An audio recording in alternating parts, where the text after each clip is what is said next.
Hello everyone, welcome back to Anusom kitchen. ఈరోజు మనం గోంగూర నిలువ పచ్చడిని ఎలా తయారు చేసుకోవాలో తెలుసుకోబోతున్నాం. ఇది నా స్టైల్లో నేను ఎలా తయారు చేస్తున్నానో ఒకసారి చూడండి. మ్యాక్స్ అందరూ నిలువ పచ్చడి అనగానే గోంగూరను ఎండలో అయినా ఆరబెడతారు, లేదు అంటే ఆయిల్లో డీప్ ఫ్రై అయినా చేస్తారు. లేదు, ఇవన్నీ మనం ఇక్కడ యూజ్ చేయట్లేదు. అవన్నీ చేయకుండా కూడా మనం 3 months వరకు పాడవకుండా ఈ పచ్చడిని ఎలా ప్రిపేర్ చేసుకోవాలో ఇప్పుడు తెలుసుకుందాం. 100 గ్రాముల చింతపండుని తీసుకొని దానిని శుభ్రంగా ఇలా కడుక్కొని వేడి నీటిలోనే వేసుకొని ఇలా బాగా మరిగించుకోవాలి. ఇలా బాగా మరిగించిన తర్వాత స్టవ్ కట్టేసి పూర్తిగా చల్లారనివ్వాలి. ఇప్పుడు ఒక చిన్న ప్యాన్ పెట్టుకొని దానిలోకి 3 spoons వరకు జీరా, అలానే ఒక 2 spoons వరకు మెంతుల్ని కూడా యాడ్ చేసుకుందాం. వీటిని మంచి కలర్ వచ్చేంత వరకు ఫ్రై చేసుకుందాం. ఇవి ఫ్రై చేస్తూ ఉండాలి, మంచి సువాసన వస్తుందండి ఫ్రై అయిన తర్వాత. ఆ టైంలో మనం వీటిని ఒక ప్లేట్లోకి ట్రాన్స్ఫర్ చేసుకొని ఒక పక్కన పెట్టేసుకుందాం. ఇవి కూడా పూర్తిగా చల్లారనివ్వాలి. ఇప్పుడు మనం స్టవ్ పైన ఒక పెద్ద బాండీ పెట్టుకుంటున్నాం. దానిలోకి 3 spoons వరకు రిఫైన్డ్ ఆయిల్ని వాడుతున్నాము. ఈ ఆయిల్ అనేది వేడైన తర్వాత దీనిలోకి 1/2 kilo వరకు ఎండుమిర్చిని ఇలా తొడిమెలు తీసేసి ఆ ఎండుమిర్చిని దీనిలోకి యాడ్ చేసుకుందాం. ఇప్పుడు వీటిని కూడా మనం మంచి కలర్ వచ్చేంత వరకు మనం క్రిస్పీగా అయ్యేంత వరకు వీటిని ఫ్రై చేసుకోవాలి. ఇలా ఫ్రై అయిన తర్వాత మనం వీటిని కూడా ఒక పెద్ద గిన్నెలోకి ట్రాన్స్ఫర్ చేసుకొని వీటిని కూడా చల్లారనిద్దాం. ఆలోపు మనం అదే బాండీలోకి మరొక 2 spoons వరకు ఆయిల్ని యాడ్ చేసుకొని ఈ గోంగూరని మనం శుభ్రంగా ఇలా కడుక్కున్నాము. ఇప్పుడు ఆ గోంగూరని ఈ నూనెలోకి యాడ్ చేసుకుందాం. ఇలా నూనెలోకి ఈ గోంగూరని అంతటిని యాడ్ చేసుకొని మనం ఇది కొంచెం మగ్గడానికి ఈ చింతపండుని ఉడికించుకున్నాం కదా, ఆ రసాన్ని కొంచెం వాడుకుందాం. ఇక్కడ ఇది జస్ట్ మగ్గడానికి మనం కొంచెం చింతపండు రసాన్ని ఇక్కడ తీసుకుంటున్నాం అంతే. ఇలా ఒకసారి మంచిగా మిక్స్ చేసుకొని ఇది దగ్గరగా అయ్యేంత వరకు ఇలా కలుపుతూ దీన్ని ఉడికించుకోవాలి. చాలా త్వరగానే ఇది మగ్గిపోతుంది. మనం ఇలా వేడికి పెట్టగానే ఆకు అనేది చాలా త్వరగానే ఇలా వచ్చేస్తుంది.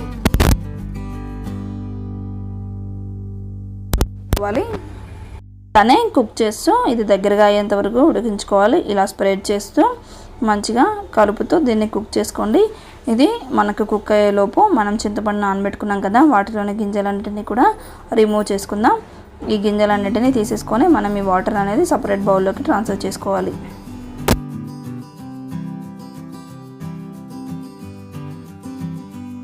ఇలానే గింజలన్నిటిని రిమూవ్ చేసి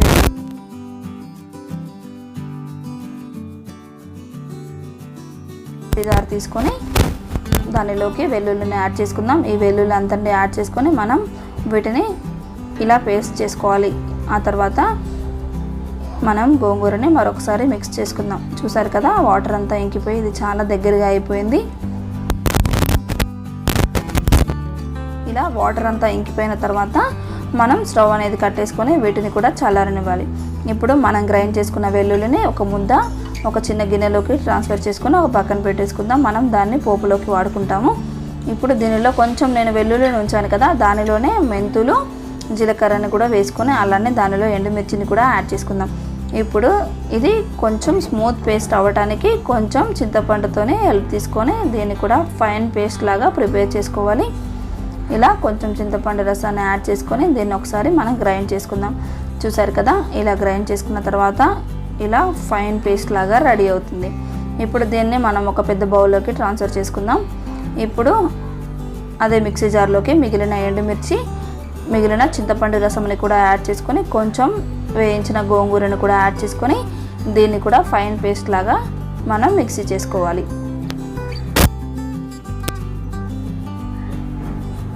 ఇలా చేసుకున్న దాన్ని కూడా మనం సేమ్ బౌల్లోకి ట్రాన్స్ఫర్ చేసుకోవాలి. ఇప్పుడు మనం మిగతా గోంగూరను కూడా ఇలా మెత్తగా గ్రైండ్ చేసుకొని ఇప్పుడు దాన్ని కూడా అదే బౌల్లోకి మనం ట్రాన్స్ఫర్ చేసుకుందాం.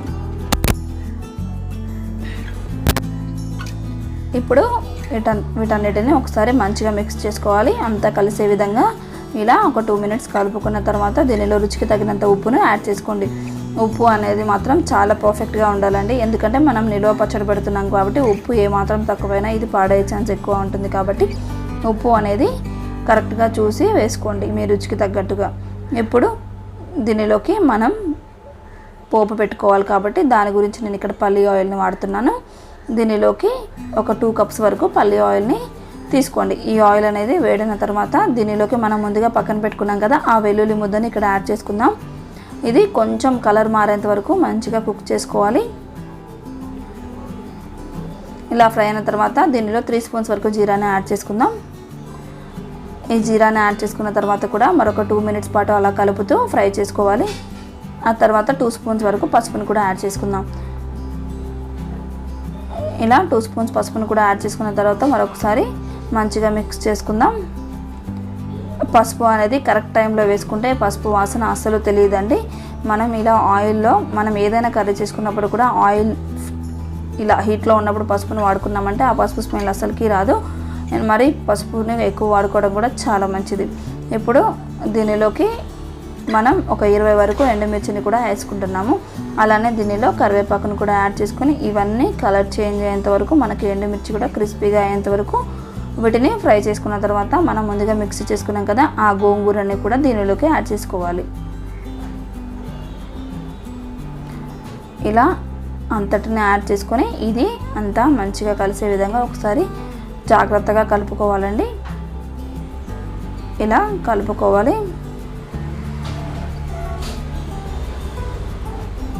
చూస్తేనే తినాలనిపిస్తుంది కదా, టేస్ట్ మాత్రం చాలా బాగుంటుంది.